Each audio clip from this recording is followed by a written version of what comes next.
The terrifying death of George Floyd while in the custody of Minneapolis police last week has caused mass protests around the country as people express their outrage.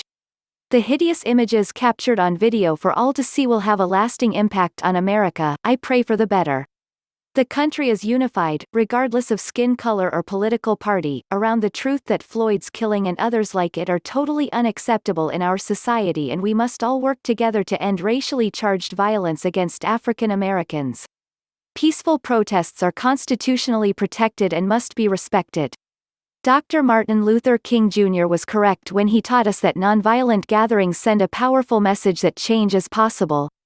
The American people are in agreement that the senseless killing of Floyd, who's been described by his brother as a gentle giant, must be protested loudly, clearly, and peacefully.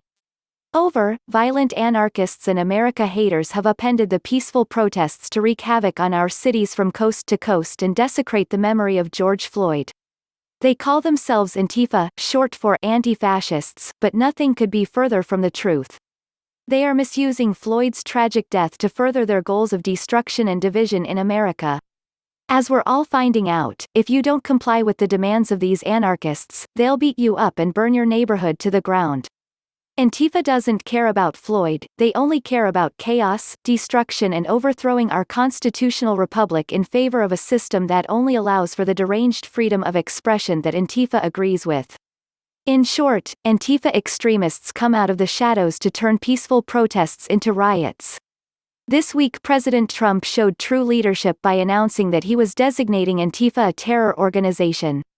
The vast majority of Americans want this violence to stop and believe we are a compassionate nation that believes deeply in treating others how we wish to be treated, regardless of the color of our skin. The peaceful message coming from Floyd's family in the midst of their tragedy can have a calming effect on Americans and should be used as a roadmap forward. We can all best respect Floyd's legacy by working harder as a people to end racism in America once and for all. It must be a priority inside police stations as well as at family dinner tables. There's bipartisan agreement that there's no place in our society for Antifa and the violence they specialize in bringing to the neighborhoods where our children live. In addition to the president's strong actions, in 2017, House Speaker Nancy Pelosi, D. Califf, spoke out against the violent actions of people calling themselves Antifa.